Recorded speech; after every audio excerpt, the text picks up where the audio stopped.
cycle of a heavenly man. For instance, in the present earth chain which concerns us the most nearly, the fourth globe is of paramount interest, inasmuch as it is the physical plane vehicle for a heavenly man in dense subjective incarnation. Yet it must not be forgotten that, though manifesting thus objectively, he embodies in totality the chain and the scheme. The idea may be clarified for the student if it is stated that a scheme, in its totality, corresponds to the monad, or to the monadic auric egg, in connection with the human being and his 49 cycles. A chain, 13,937. Chain, a series of 7 globes, or worlds which form the field of evolution during the planetary cycle, or manvantara. The first 3 of these globes, generally known as A, B and C, form a descending arc, the densest physical matter of the descent, being reached in the 4th globe, D, of which our Earth is an instance. The 5th globe, E, on the ascending arc, correspondence to C on the descending arc, usually belongs to the astral plane, and the 6th and 7th F and G, correspondence to B and A on the descending arc, to the Rupa and Arupa levels of the mental plane. These therefore are invisible to ordinary sight. 37 in its totality corresponds to the body egoic of a human being, to the causal body with its 7 great cycles mentioned elsewhere in these pages, and hinted at in certain occult books. A globe, with its 7 races, corresponds to a particular series of incarnations in connection with the man, incarnate or discarnate, for all globes are not on physical levels. A physical globe, in the chain, corresponds to a particular physical incarnation of a man. The planetary logos takes physical form in his planet and is its life and works out his purposes. A root race, simply, is analogous to the 7 parts, as Shakespeare phrases it, as played by the midget, man. In the root race, a heavenly man is simply living out his life, working through some experience in the great work of developing buddhi, or corporate action, for buddhi is the unifying principle of groups, and, in the process of experiencing and developing, he sweeps into his vibratory capacity all the cells in his body. In the case of a human being, the cells in his body, the material cells, are involutionary lives, animated by the 3rd logos, cooperating with the 2nd logos. In the case of a planetary logos, the cells in his body are evolutionary lives, deva and human units, animated by the life of the 2nd logos, cooperating with the 1st logos, and utilizing the activities of the 3rd logos for purposes of manifesting. Having pointed out these things, the place the Earth chain and globe play in the evolution of the planetary logos of the Earth scheme should be clearer to the student. The wheel turns, and in its turning sweeps into objectivity one of its 7 globes, or brings into manifestation on the physical plane that great entity whose life animates the whole scheme.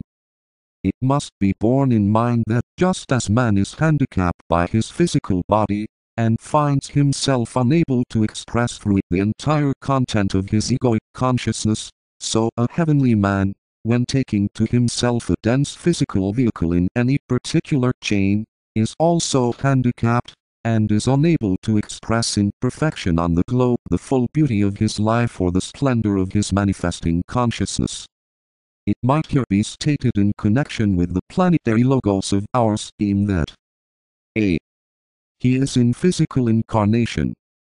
B. He is midway through his career upon the cosmic path of initiation, and consequently is to take the 4th initiation in this chain. Well may this globe, therefore, be considered the globe of sorrow and of pain, for through it our planetary logos is undergoing that which the mystic calls the crucifixion. C.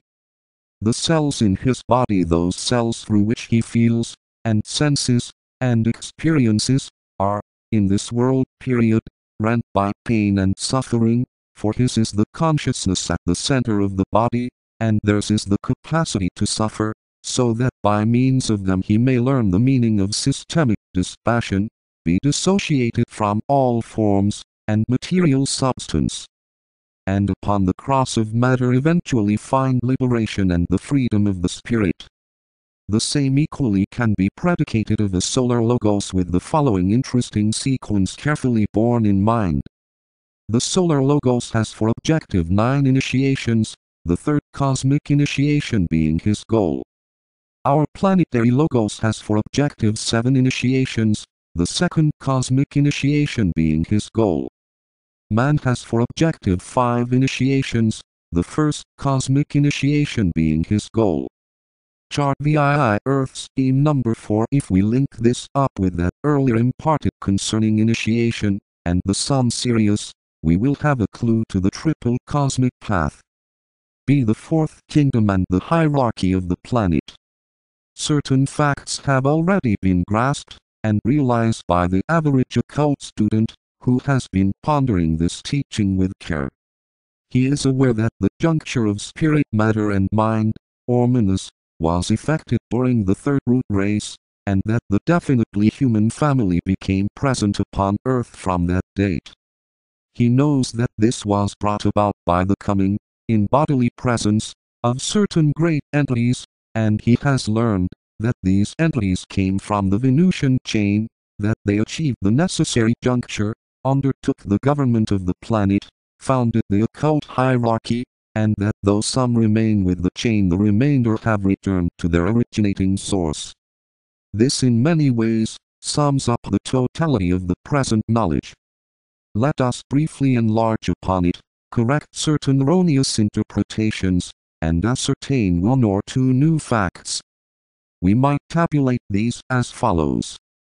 First, it should be borne in mind by the occult student that a. This advent signalized the taking of a physical vehicle by the planetary logos, and was literally the coming of the avatar. B. That this advent was brought about by a definite systemic alignment which involved the Venus scheme of the system, the Venus chain of the Earth scheme, the Venus globe of the Earth chain.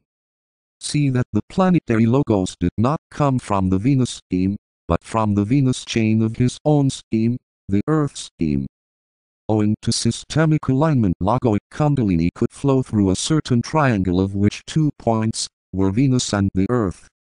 This caused an acceleration of vibration, and enabled the heavenly man of our scheme to take a minor initiation, and to set about his preparations for a major initiation.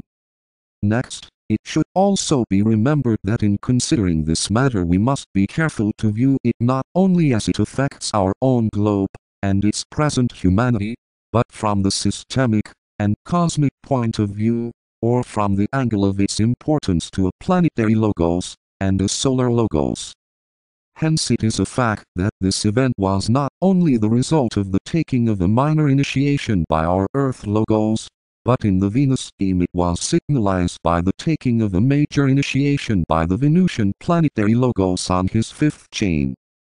In connection with the solar logos it followed upon the stimulation of one of his centers, and from the geometrical progression of the fire through the earlier mentioned triangle.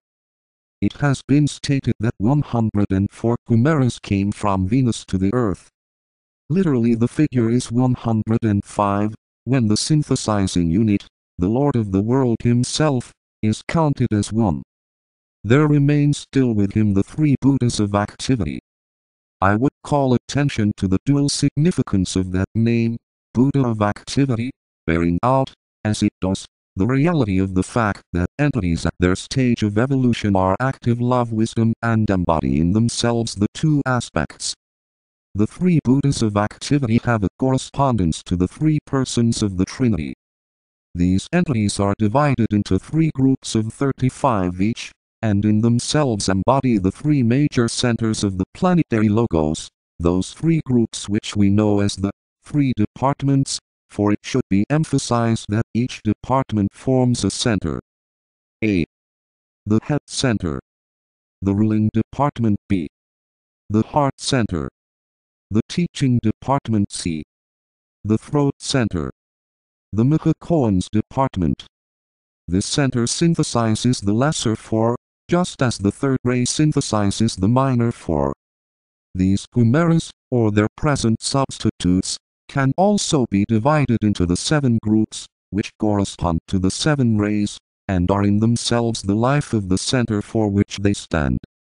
15, therefore, of these entities, again the 10 and the 5, form a center in the body of the planetary logos, and the 3 chimeras about whom we are told, who in themselves are 5-fold, making the 15, are the edifying lives of the particular center which is involved in the coming initiation of the heavenly man, and to which the human units at this time, and during this greater cycle, belong. Another fact that should be noted about these great beings is, that when viewed in their 7 groups, they form a. Focal points for the force, or influence emanating from the other solar centers, or schemes. B. The 7 divisions of the occult hierarchy. They exist, as does the heavenly man himself, in etheric matter, and are literally great wheels, or centers of living fire, menasic and electric fire. They vitalize the body of the heavenly man, and hold all together as an objective whole. They make a planetary triangle within the chain, and each of them vitalizes one globe. It is not permitted at this stage to state, for exoteric publication, which ray, or logoic emanation is embodied by our planetary logos. Which center in the solar system is called the Earth scheme. Which scheme is our polar opposite, or which heavenly man is most closely allied to ours. Which particular center in the body of the planetary logos he is at present endeavoring to vitalize. These points are, as may be inferred, too dangerous to impart, and those students whose intuition suffices to attain the information will see for themselves the necessity for silence. See a prophecy. We might now, prior to continuing with our subject, name the different chains of the Earth scheme. We must bear carefully in mind the fact that these are simply names, affixed to the chains and globes for the sake of clarity. As this subject is more widely studied, it will inevitably be found advisable to call the chains by their numbers, and to drop the names as at present used. 1. Neptune. 2. Venus. 3. Saturn. 4. Earth. 5. Mercury. 6. Mars. 7. Jupiter. It is necessary here to take the opportunity to sound a note of warning to students in connection with the charts, which have been inserted in the treatise. They depict only one cycle in logoic evolution, and cover only the present greater period in the working out of which we are engaged. They might be roughly described as embracing that period in the system which began for us in the middle of the 3rd root race of this round and continues until the period called the Judgment, in the coming 5th round. When that time comes, our planetary logos will have attained the initiation, which is his present goal.